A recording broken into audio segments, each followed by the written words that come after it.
Welcome to the Unscripted Creatives. Hey, Brad, what's our tagline today? Embracing the chaos of creativity today.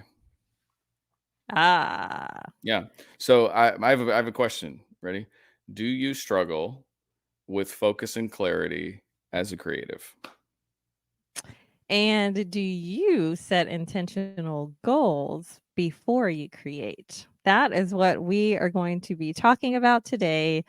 We are both creatives. My name is Deanna, and this is my co host, Brad. And we like to talk about the things that, we typically don't talk about as creatives. So that is what our goal is today is to help you to understand and know that you're not the only one who goes through these Hmm. things. And I believe it is a part of the creative process and learning how we create and what we need to do to be the best at when we come into our creative spaces.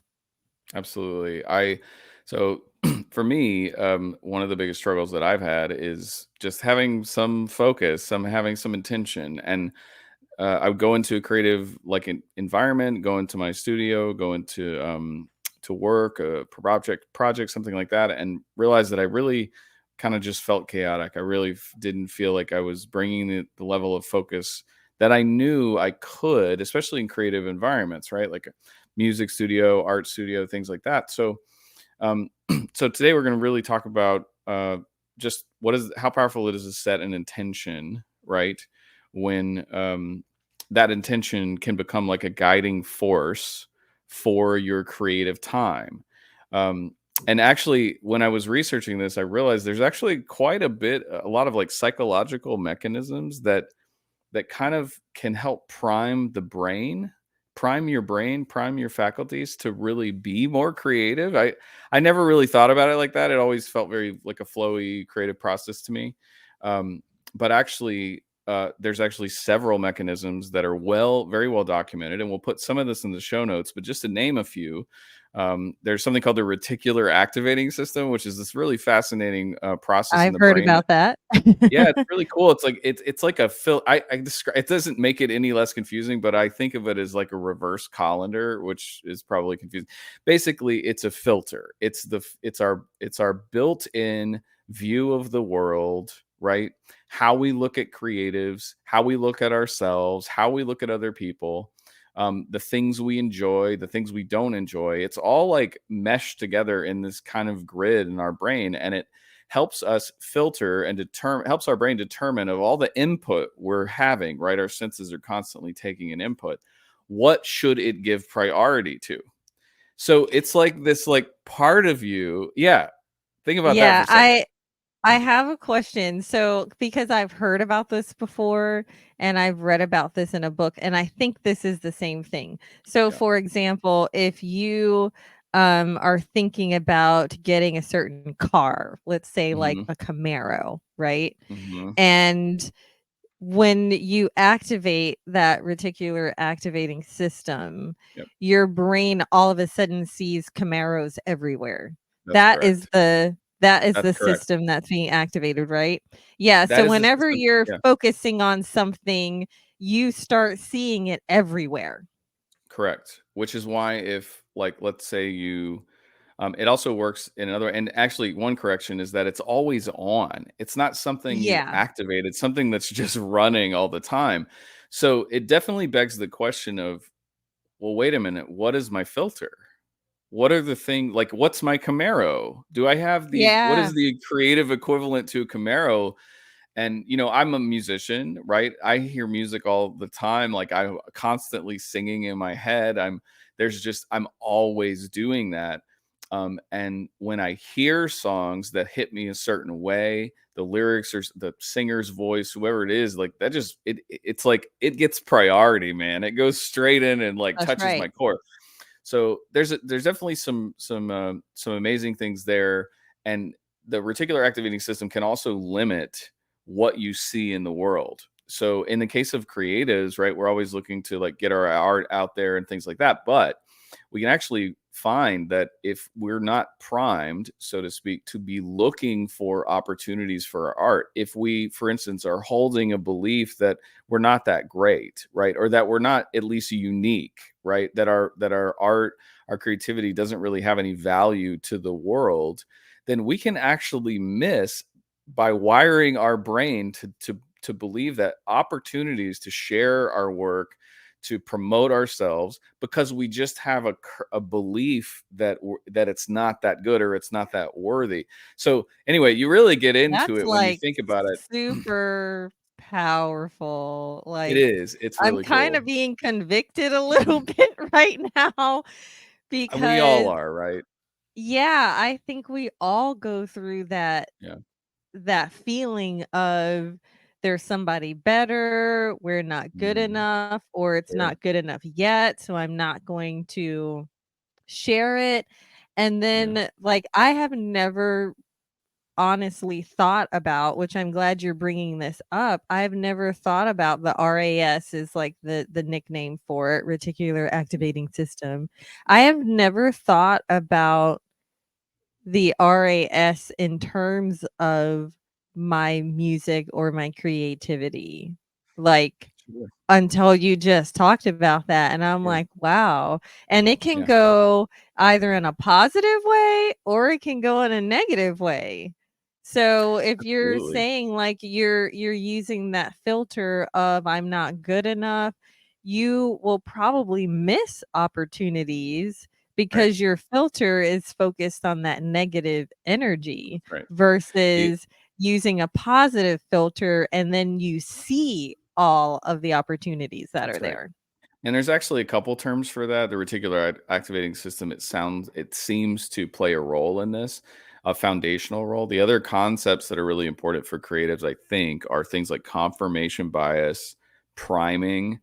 So priming is a really cool thing. Priming is a way of essentially saying that they've documented that your brain can be warmed up to certain activities, right?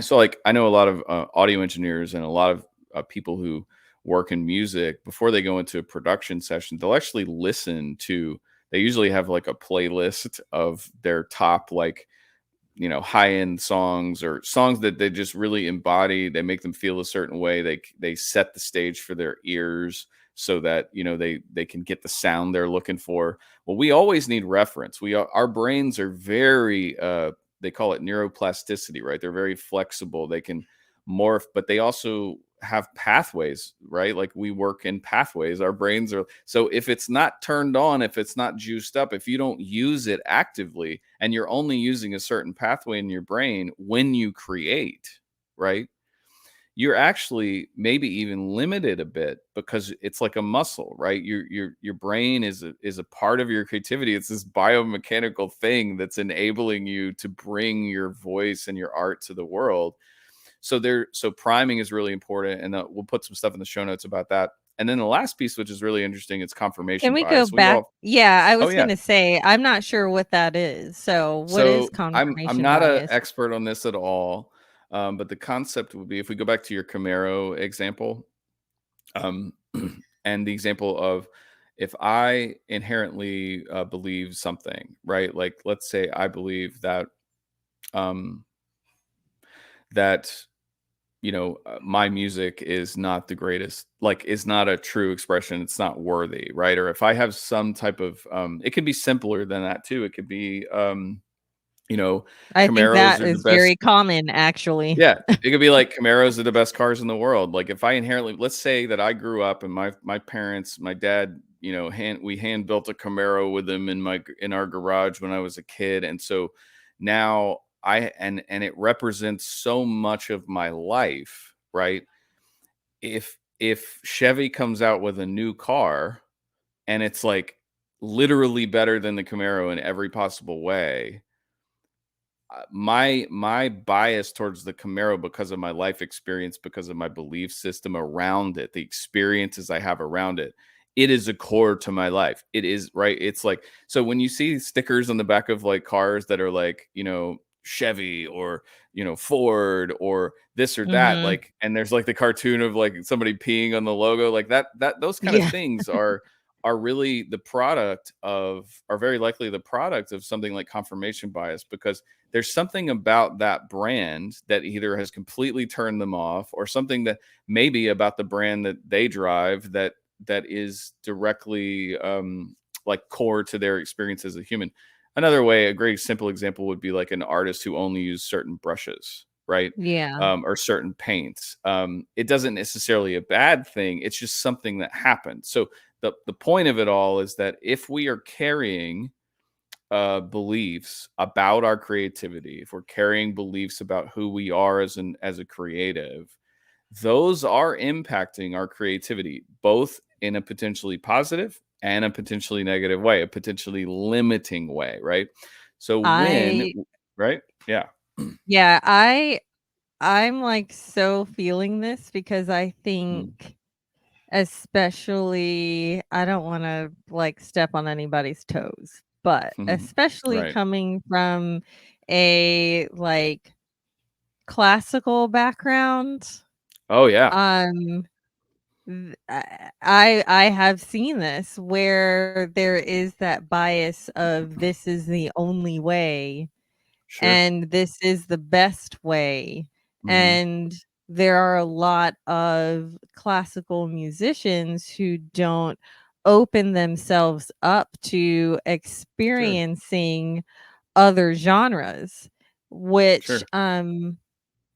it took a few years, but I worked with someone and he gave me songs that I would have never chosen for Mm. myself. Like, Yeah.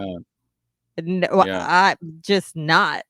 But he heard something in my voice and he's like, "This would be great for you." Mhm. And I'm thinking like, "Do you know the What? kind of voice that I have? Like this Right. isn't."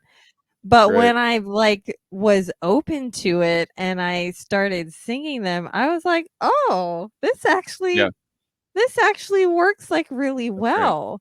So I feel like and I mean, it could go both ways where you It have can. the opposite side where not classical, they like hate it. They're like, I never want to hear Mhm. opera, just not being open to it. And I Right. think when we are more open to just different experiences, different genres, different creatives, and being able to sometimes no, a certain genre may not be exactly for us, but I feel Mhm. like there is always something that we can learn from it or take from it that can improve what we're doing. Yeah. Yeah, one of the products I think of all of these psychological mechanisms, right? If they are working against you, you will there will be limitations that they essentially, that's how they express themselves in your creative world. So like for instance, if I'm an artist like a sculptor, right? And I primarily work in like pottery. And then I'm standing around and someone having a conversation about like the wire necklace art where, they're winding coppers and stuff like that. And let's say that this person, unbeknownst to you, is someone who's really wanting to invest in that type of art, right? And the pure creative version of you, the one that's just like, I want to create, I want to express this deep beauty that's within me and bring it to the world. That part doesn't really care what medium, right? That Mhm. that your beauty is being expressed in. That part of you just wants to be To expressed. Like express. that's Yeah. its nature, right? So what I've found as musicians, I've missed opportunities, right? Or I've met artists who've missed opportunities to say, in this case, switch, a project, do a project in wire art, do a project in classical, do a project in, bluegrass music, because I'm a musician at heart, because I'm an artist at heart. And my job on this planet is to bring my creativity, to give as many, to connect, right, with as many possible ways of expression. There's a freedom in that. There's also some fear in that, right? Like, oh, well, I've never Mhm. done that before. And what Mhm. happens when we're offered these opportunities, maybe, or somebody's like, hey, come make this thing for me or do this gig or whatever it And you're is. like, And "Oh, I've never done right. that." And so this gets back to our own biases against ourselves, like confirmation bias. I am this, I am not that, right? or Mhm. because I am this, I can't be that, right? So there's Yeah. this really interesting kind of trait. So the point of all this, discussing these things, and again, we'll put a lot of stuff in the show notes for you, but the real key here is intention, right? Intention to explore this part of yourself, this part of your creativity. What biases am I holding? What am I programmed to do? What are my guide rails that I'm currently operating in? And should I widen them? Shouldn't I broaden them? Right. There's also plenty of cases where maybe you realize that you are really made to be a classical singer, and there is constant positive feedback and reinforcement in your life that says that you should do this one thing, right? And so that's Mhm. also a role. The point is not to limit ourselves. The point is to not limit ourselves and to fully explore the creative expression that's trying to come through us. And intention is very important in that, and understanding that these processes are happening, whether we understand them or not. Like there's plenty of evidence to show that in whether you're creative or not, that these processes are happening, and we have these mechanisms built in. Yeah, I have to say that this was really eye opener to me. Like, y'all who are out there, like, we do Mhm. plan these things, and Brad took the lead on this one, and I was not expecting it to go this way, and my eyes were really opened Mhm. about your reticular activating system, your RAS, and Mhm. how I was even kind of limiting that system for, focusing on, like I said, like a car or something like that. And Yeah. then all of a Yeah. sudden you see these things. And I had never thought about Mhm. how do I use that um as far as my creativity is concerned. That Yeah. was like very eye opening. Yeah.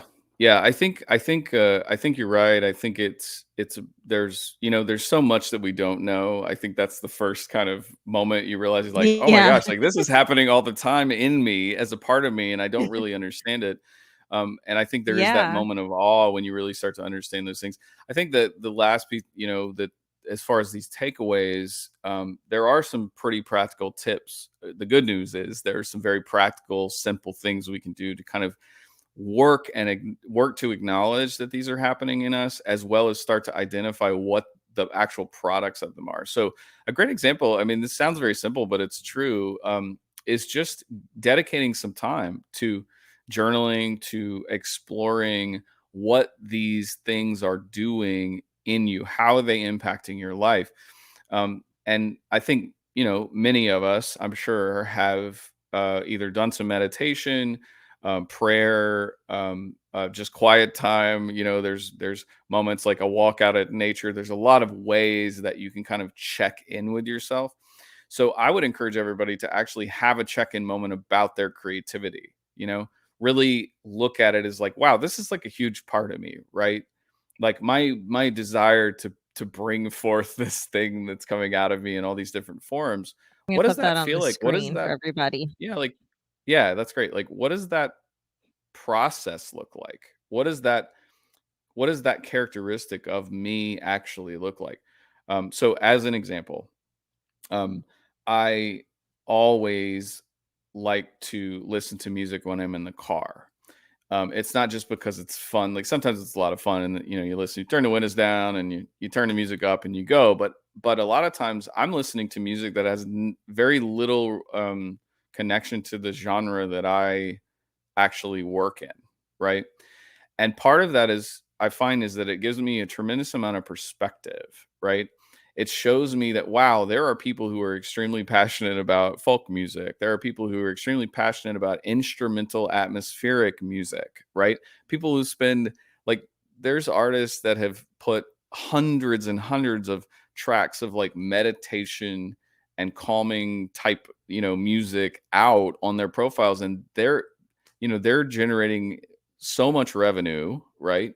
Just from doing this one thing that just resonates with them. I find that really fascinating, that someone could be as passionate about what as I am about what I'm doing, but it's completely different thing. And so it takes time. It takes time to reflect on that, right? And it's important to set aside some time, I'd say on a weekly basis, just to journal, to reflect on how am I doing, how am I feeling, right? And we can, so that's one great tip that would be, I think, really effective for people. And then we will include in the show notes a link to some articles where you can kind of digest some videos. You can digest this concept of reticular activating system. Just that alone, understanding that concept, can really help to kind of help solidify that there is a process inside of you, if up here, that is Mhm. actually impacting your creativity in a big way. And journaling and reflecting about that as well. What might those things be? What is being filtered out? What is my Yeah. brain giving priority to, right? Those are some really key questions that I think will kind of break open, if that shell's not broken open you yet, kind of break open that perspective and allow you to explore it a little bit more.